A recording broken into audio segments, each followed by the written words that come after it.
Nah, ada yang tanya sama saya, Ustadz, saya selalu berdoa Ustadz. Siang malam saya berdoa, 24 jam saya berdoa. Kenapa doaku tidak dikabulkan? Nah, inilah yang kita mau jawab pada taklim kita kali ini. Sebab doa tidak dijabah. Sebabnya sederhana, karena kita berdoa tidak sesuai dengan tuntunan Nabi.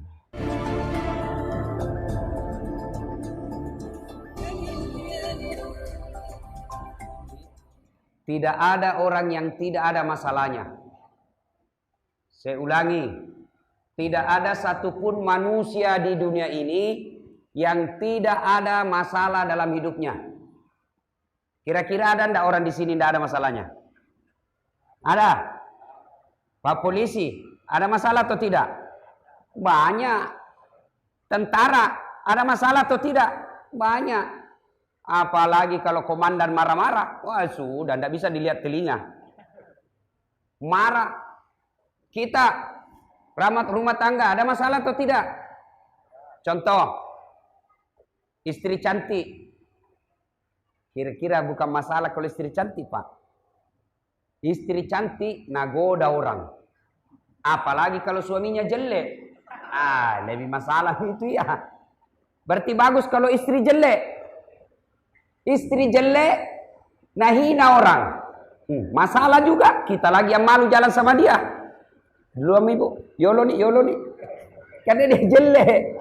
Istri cantik, masalah. Istri jelek, masalah. Berarti bagus kalau tidak ada istri, Ustaz.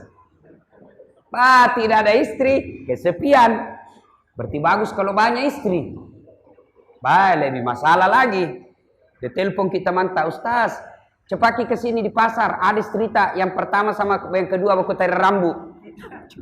Ada istri masalah, tidak ada istri masalah, jelek istri masalah, cantik istri masalah. Ini ada adik ini yang kuliah KKN. Dari apa ini? Saya tidak tahu universitas apa ini. Oh, Mula Warman. Apa masalahnya sekarang? Mau sarjana. Sudah sarjana selesai masalahnya? Tidak. Mau dapat kerja. Sudah dapat kerja selesai masalahnya? Tidak. Mau jadi kepala bagian. Sudah jadi kepala bagian selesai masalahnya? Belum. Mau jadi kepala dinas. Sudah jadi kepala dinas selesai masalahnya? Tidak. Mau jadi sekda. Sudah jadi sekda selesai masalahnya? Belum. Mau jadi bupati. Sudah jadi bupati selesai masalahnya? Tidak. Mau 2 periode. Coba tidak ada orang tidak ada masalahnya. Ibu-ibu, coba lihat. Dulu mau kawin.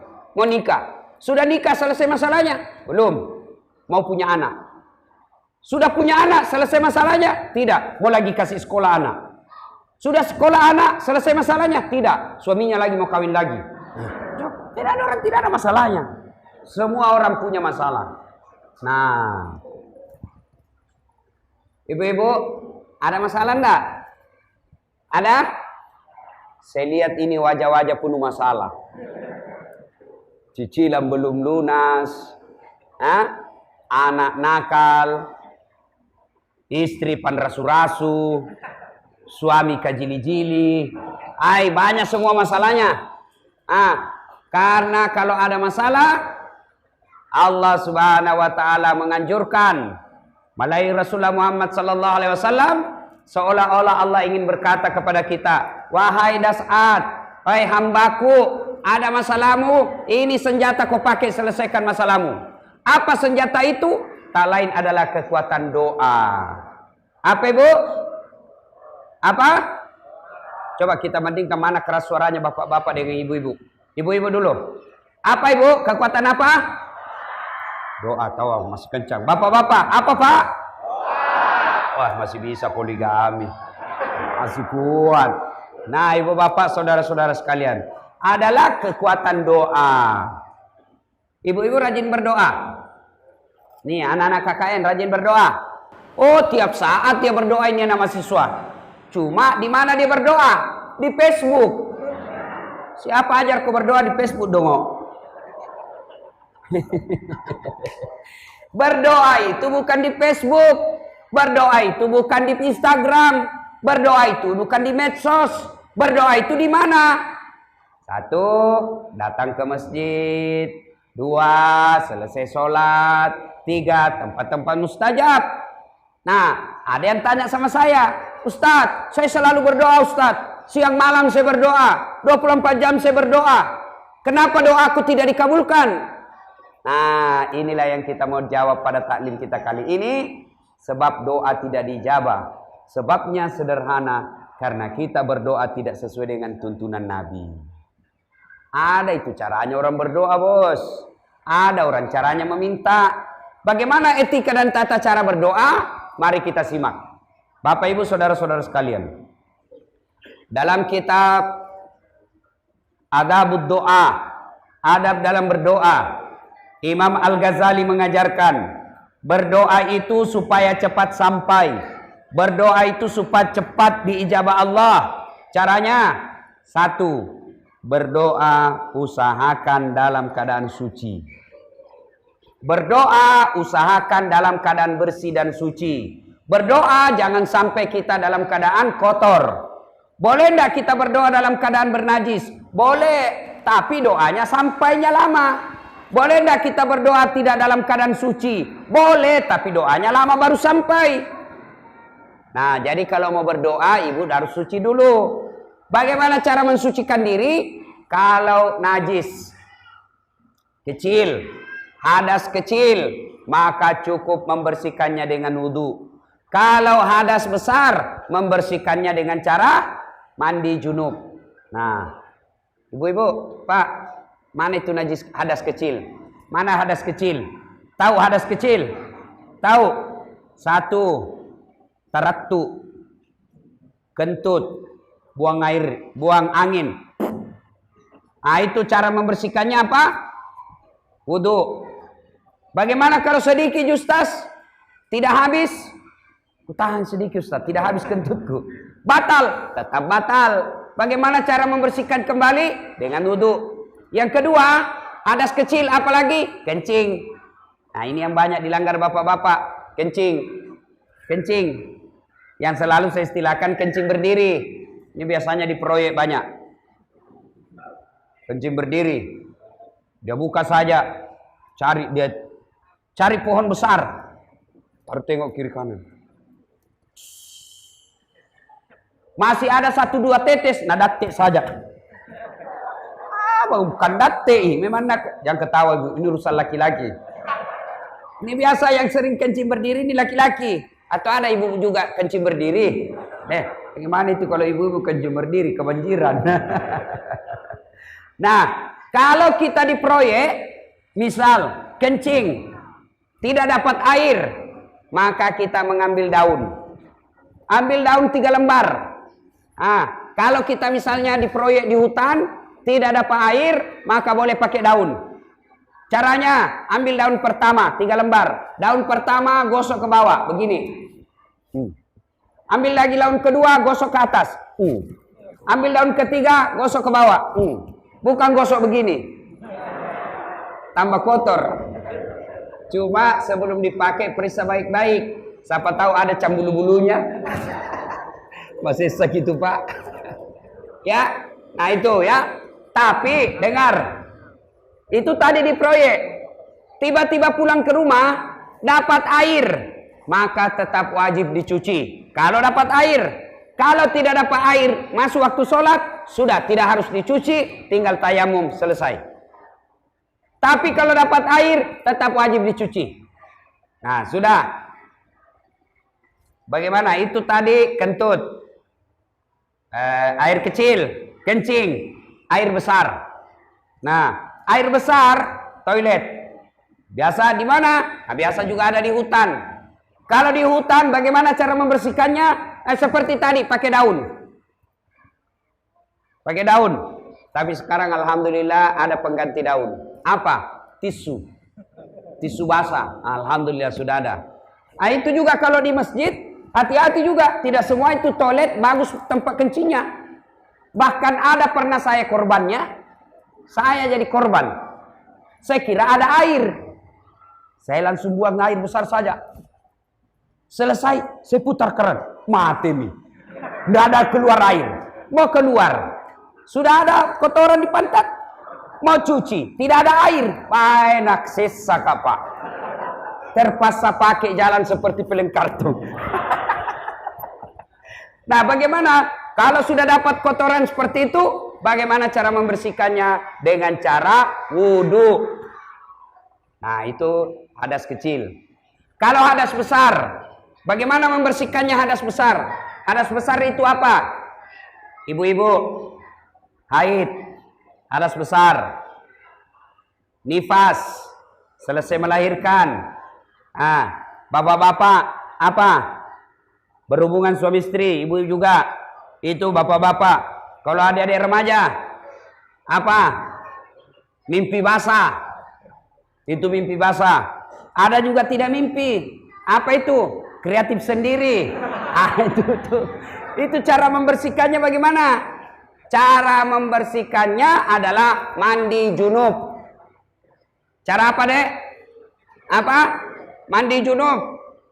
Bu, pernah saya ceramah, ada ibu-ibu bertanya, Ustadz, bagaimana caranya mandi junub? Saya tanya, kayaknya ini Bu, share perasaan saya. Kayaknya nih Bu sudah ada suaminya. Maka saya tanya, Bu, sudah punya anak? Dia bilang, alhamdulillah Ustaz, 3 anakku. Baik. 3 anaknya tidak tahu mandi junub. Ya saya tanya dalam hati, mandi apa ini Ibu selama ini? Coba, berapa kali itu pergaulan itu kalau 3 anak? Tidak pernah mandi junub, tidak tahu. Nah, bagaimana cara mandi junub? Wudhu dulu. Mak jenek kiolo. Seperti biasanya, wudhu. Nah, cuma terakhir jangan basuh kaki. Ya, sampai di telinga saja. Selesai itu masuk kamar mandi. Kalau punya kamar mandi. Kalau tidak punya kamar mandi, ya sudah pasrah saja. Biasa cemplung saja di sungai. Langsung turun saja ke sungai, selesai. Tapi kalau kita mandi di rumah, caranya apa? Wudhu, selesai, masuk kamar mandi, ambil timba. Ambil timba. Menghadap kiblat, baru niat. Saya niat mandi junub, menghilangkan hadas besar saya, hukumnya bagi saya lillahi ta'ala. Ambil timba, siram 1 kali. 1, 2, 3. Kanan dulu 3 kali. Sudah itu kiri lagi 3 kali. 1, 2, 3. Sudah itu seluruh anggota tubuh, siram semuanya. Ya, kalau ada sabun, pakai sabun, gosok kalepa, poci. Kemudian ini telinga masuk, kalepa, semua gosok, termasuk alena beliau. Alena beliau juga gosok juga, sampai bersih, tapi jangan lama-lama. Termasuk yang di belakang, dibersihkan semua. Sudah bersih, pakai sikat gigi. Kalau tidak ada sikat gigi, jari-jari dikasih masuk. Selesai, maka yang terakhir basuh kaki.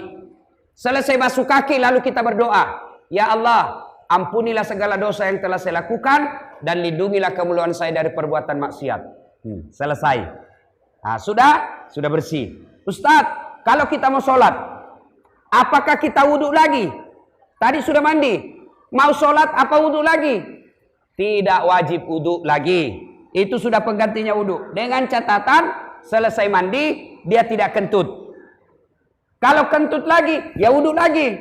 Selesai mandi, dia tidak pegang anunya. Alena beliau. Kalau dipegang, batal. Ya. Kalau kencing, batal. Ulang lagi. Jadi selesai mandi, selesai basuh kaki, tidak kentut. Tidak pegang itunya. Ya, tidak kencing, maka tidak usah wudhu lagi. Sudah bersih kita. Nah, sudah bersih dari najis dan hadas. Selesai. Tahap kedua. Kalau kita mau berdoa, yang kedua caranya apa lagi? Pakailah baju yang kita yakini suci dan bersih serta halal. Baju bersih belum tentu suci. Baju bersih belum tentu halal. Misal, baju hasil sogo. Ada pilgub kemarin toh? Ada yang dibadikan baju takwa, baju gamis disogok. Jangan pakai itu baju sogo itu. Tidak boleh dipakai baju sogo, dipakai berdoa. Ya. Nah, baju harus bersih, suci dan bukan barang haram. Ada baju bersih, suci, sudah dicuci, sudah disetrika, itu kan bersih, suci, tidak ada najisnya. Tapi karena dia hasil sogo, maka baju itu menjadi tidak boleh dipakai berdoa. Nah, berikutnya selesai baju bersih, maka berikutnya lagi sunnah ketika kita berdoa adalah menghadap kiblat. Ustadz, boleh berdoa membelakangi kiblat? Boleh. Boleh menghadap ke samping, boleh. Ibu-ibu, halo ibu. Ini kan kiblat. Ustadz, boleh berdoa begini? Boleh. Boleh nyamping begini? Boleh. Boleh belakangi kiblat? Boleh. Tapi mana yang sunnah, mana yang dianjurkan menghadap kiblat? Kenapa ulama-ulama dulu selesai dia Assalamualaikum warahmatullahi Assalamualaikum warahmatullahi, ketika dia berzikir menghadap ke jamaah? Kenapa? Karena menghormati dan memuliakan jamaahnya. Tapi selesai dia zikir kembali menghadap kiblat. Untuk apa? Karena kita mau berdoa. Menghadap kiblat lebih utama. Sama ibu. Halo ibu. Bu, kalau minta kiuan sama suami kita belakangi. Kira-kira, Pak, minta dulu kamu Pak Suami tak di belakang. Halo Pak Nah bilang suami tak kurang ngajar kau Nah coba. Maka kita menghadap kiblat. Ya, kiblat sana, menghadap ke sana. Ya, sudah menghadap kiblat, kemana lagi? Duduk di antara dua sujud. Tahu duduk di antara dua sujud, Pak? Tahu? Tahu? Ustadz, boleh masuk lekah? Boleh. Boleh berdiri? Boleh. Boleh standar samping? Boleh. Boleh mat cengke-cengke? Mat dengkeng? Boleh. Yang begini. Boleh berdoa begini? Boleh. Boleh berdoa begini? Boleh. Tapi yang doa yang sunnah, doanya bagaimana? Duduk di antara dua sujud. Tahu kan duduk di antara dua sujud? Ketika kita sholat, saya kasih contoh Ki. Begini contohnya. Bu, Pak, duduk di antara dua sujud. Begini. Begini. Ya, Ustadz, boleh begini? Boleh juga. Tapi yang sunnah seperti ini. Bagaimana kalau berat Ki Ustadz? Gemuk Ki? Setengah mati kalau begitu. Boleh tidak duduk di antara dua sujud, boleh masuk lekah, boleh. Tapi yang sunnah duduk di antara dua sujud. Seterusnya, setelah itu apa lagi? Maka kita berzikir. Tahu zikir? Minimal zikir yang 3. Subhanallah, Alhamdulillah, Allahu Akbar. 33 subhanallah, Alhamdulillah 33, Allahu Akbar 33. Dengan catatan zikir itu baca dengan sebaik-baiknya. Biasa ada yang berzikir cepat, tidak jelas, seperti makan pisang goreng panas. Sunnah. Apa artinya itu sunnah? Pak Nas saya bos. Saya biasa heran. Sama-sama subhanallah, sama-sama 33, sama-sama mulainya. Saya baru 10 dia sudah sampai. Nah bilang saja sunnah. Apa artinya itu? Perjelas. Subhanallah.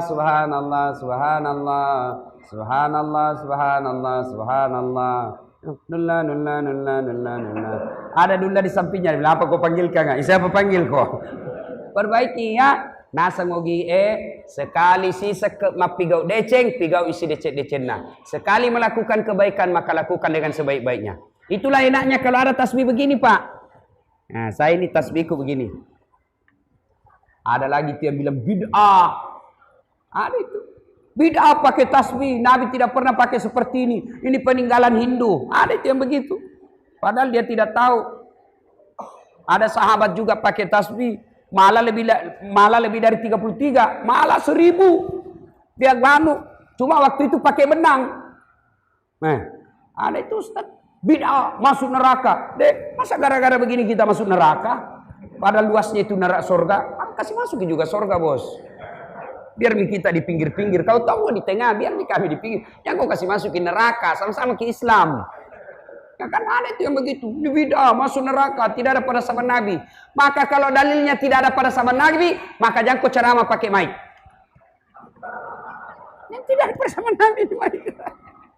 Nah, itu enaknya kemana-mana pakai tasbih begini, Pak. Tasbih saya jadi kalung, gelang.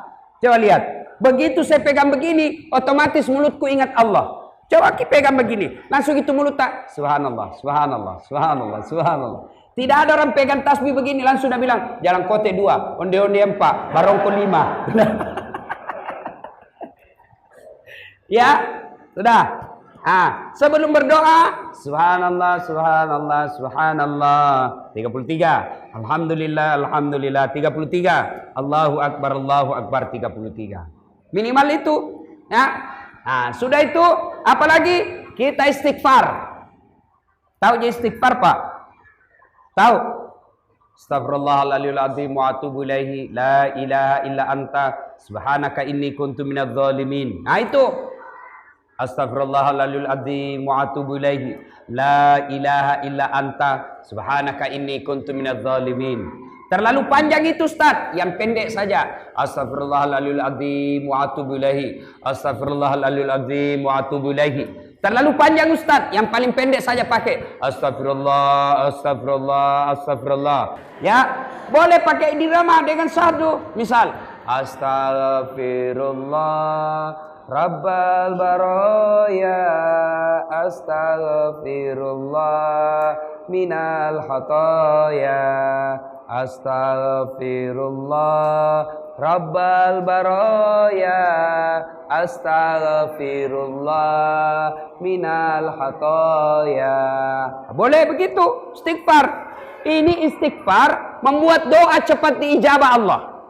Membuat doa cepat sampai kalau kita istighfar. Contoh, ini kisah Imam Ahmad. Tahu Imam Ahmad? Tahu? Imam Ahmad ini muridnya Imam Syafi'i. Maksudnya begini, kalau bapak sholat subuh kunut, maka bapak pakai mazhabnya Imam Syafi'i. Kalau bapak subuh tidak kunut, ada dua kemungkinan. Satu, bapak pakai mazhabnya Imam Ahmad, anak muridnya Imam Syafi'i. Yang kedua, bapak tidak hafal doanya. Nah, sudah. Nah, Imam Ahmad ini minum dulu, Pak, kalau bisa dituangkan, Ustaz. Ya, minum dulu. Minum ya. Mulai hilang saya punya suara. Imam Ahmad pernah bercerita. Imam Ahmad tinggal di Baghdad, Irak, ya, sama kira-kira tinggal di Tanjung, ya. Kemudian Imam Ahmad berkata, saya tidak tahu kenapa saya rindu sekali ke Basrah. Basrah ini kira-kira di sinilah, ya. Imam Ahmad tinggal di Tanjung. Nah, ini apa namanya? Ah, ya, itulah. Nah, saya tidak tahu kenapa saya mau sekali ke desa itu. Padahal tidak ada keluargaku, tidak ada sepupuku, tidak ada sahabatku. Kok saya mau sekali ke Basrah? Akhirnya Imam Ahmad melakukan perjalanan ke Basrah. Sampai malam hari, malam dia sampai. Ketika sampai di Basrah, tidur di masjid. Begitu tidur di masjid, dilihat sama marbot. Tahu marbot? Penjaga masjid. Nah, bilang ini marbot. Pak Tua, jangan kau tidur di masjid. Ini juga penjaga masjid, Pak Doja, tidak tahu siapa ini yang tidur di masjid. Waktu itu hampir semua orang Irak tahu Imam Ahmad, tapi tidak kenal, tidak tahu mukanya. Kenapa? Waktu itu tidak ada foto. Ya, keluar kau Pak Tua, tidak boleh tidur di masjid. Dia bilang Imam Ahmad, saya musafir. Dia bilang tidak boleh. Kalau begitu saya di luar, tidur di teras. Di teras dilihat lagi, tidak boleh kau tidur di sini. Pergi kau, pergi. Di depan masjid ada penjual roti. Dilihat sama penjual roti ini orang tua, diusir-usir. Dan ini penjual roti juga tidak tahu siapa ini diusir. Lalu dia panggil itu Pak Tua. Pak Tua, sini Ki. Di rumahku Ki bermalam. Kalau Pak Tua mau tidur di rumah sempit, datang ke rumah saya. Tapi rumahku sempit. Kalau mau Ki sempit-sempit, datanglah ke rumah saya.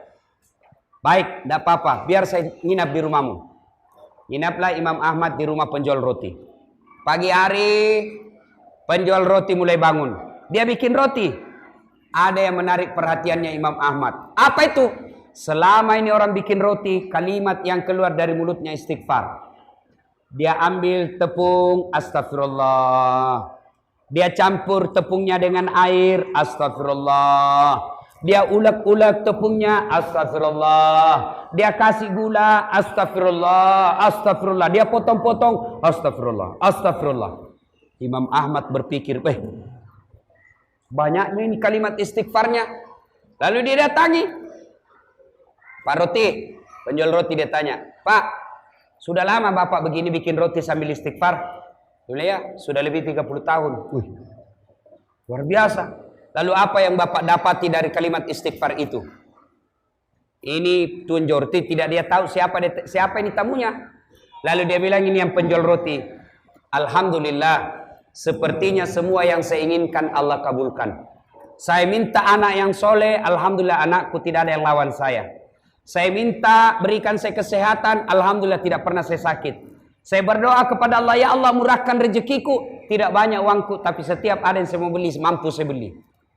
Lalu ini penjual roti berkata, cuma ini ada satu kayaknya belum dikabulkan Allah. Ada satu doa saya yang belum diijabah Allah. Apa itu? Saya selalu berdoa, ya Allah, jangan mati saya, jangan kau cabut nyawaku sebelum saya ketemu dengan Imam Ahmad. Subhanallah. Dan ternyata yang datang ke rumahnya adalah dialah Imam Ahmad. Setelah mendengar ini, Imam Ahmad menetes air matanya dan berkata, luar biasa istighfarmu. Ternyata gara-gara istighfarmu itu, Allah membuat saya rindu datang ke sini. Didorong-dorong saya semarbot, ternyata untuk menjawab doamu. Dijabah Allah doanya karena rajin istighfar. Maka Bapak, agar doa cepat dikabulkan, sebelum kita berdoa, perbanyak istighfar. Astagfirullahaladzim wa atubu ilaih, astagfirullahaladzim wa atubu ilaih. Ya, nah sudah istighfar, apalagi etika dan tata caranya mengangkat kedua belah tangan. Bagaimana posisinya? Kanan kiri rapat. Dan dia berada di depan wajah. Nah, seperti ini. Coba dipraktekkan, Pak. Nah, sini. Ustaz, boleh berdoa begini? Boleh. Boleh begini? Boleh begini? Boleh. Ustaz, kenapa ada orang berdoa begini, Ustaz? Banyak sekali yang minta. Tapi yang sunnah, kanan kiri rapat, pas di depan wajah. Seperti ini. Nah, itulah berdoa. Sudah itu, mulailah berdoa. Yang berikutnya, adabnya, salawat kepada Nabi. Tahu jaki salawat toh? Nah, boleh kita berdoa begini sebelum berdoa. Angkat tangan, sudah bersikir, angkat tangan, lalu kita bersalawat. Ya Nabi, salam alaika, ya Rasul, salam. Salam alaika, ya Habib, salam alaika. Salawatullah alaika.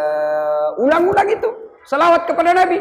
Atau bilang saja, ya Nabi salam alaik, ya Rasul salam alaik, ya Habib salam alaik, salawatullah alaik. Allahumma salli ala Sayyidina Muhammad wa ala ali Sayyidina Muhammad. Allahumma salli wa barik ala Muhammad wa ala ali Sayyidina Muhammad. Salawat sebanyak-banyaknya. Karena kalau ibu tidak salawat, awal dan akhir doa, maka doanya tidak akan sampai. Doanya tergantung antara langit dan bumi. Maka passwordnya, kuncinya, pembukanya doa adalah salawat. Wajar kita berdoa puluhan tahun, tidak dikabulkan Allah. Salah satu sebabnya karena kita tidak bersalawat kepada Nabi. Tahu je salawat Pak ya? Ya tahu. Ayo kita salawat sama-sama. Sallallahu ala Muhammad. Sallallahu alaihi wasallam. Sallallahu alaihi wasallam. Jangan malu-malu ibu. Salawat. Jadi sebelum berdoa itu, bayangkan Nabi ada di depan kita, kita raih tangannya dengan salawat kepada Nabi. Ya Rasul, salam alaik, ya Habib, salam alaik, salawatullah alaik. Sudah, maka mulai ada berikutnya, sunnah berikutnya, mendoakan orang yang berjasa dalam hidup kita. Siapa orang yang berjasa dalam hidup kita? Tak bisa dinafikan adalah kedua orang tua. Maka berdoa sebelum minta apa yang kita inginkan, maka doakan dulu ibu bapak kita dengan doa, Allahumma ghafirli wali walidayya warhamhuma kama rabbayani shaghira. Doa itu dulu. Setelah itu baru kita minta apa yang kita mau. Dengan sunnah mengulang-ulang apa yang kita inginkan. Nah, ini biasanya kita berdoa, sebenarnya bukan berdoa, tapi apa? Menghafal. Banyak orang berdoa dia tidak tahu apa yang dia baca. Banyak orang berdoa dia tidak tahu apa yang dia minta. Doa itu kalau bahasa anak gaulnya curhat. Bahasa Bugisnya mapaletu. Doa minta apa yang kita mau. Tidak harus bahasa Arab. Kalau bapak bahasa Arab, salah-salah ucap. Tidak ditahu artinya. Nanti siapa yang bingung? Malaikat yang bingung. Apa maksudnya nih ibu? Mau minta doakan orang tuanya, nah minta hujan. Nah, bingung kan malaikat? Karena kita tidak tahu apa yang kita baca. Maka berdoa tidak harus pakai bahasa Arab. Berdoa kata Nabi memakai bahasa ibu. Apa bahasa ibu? Bahasa Bugis boleh.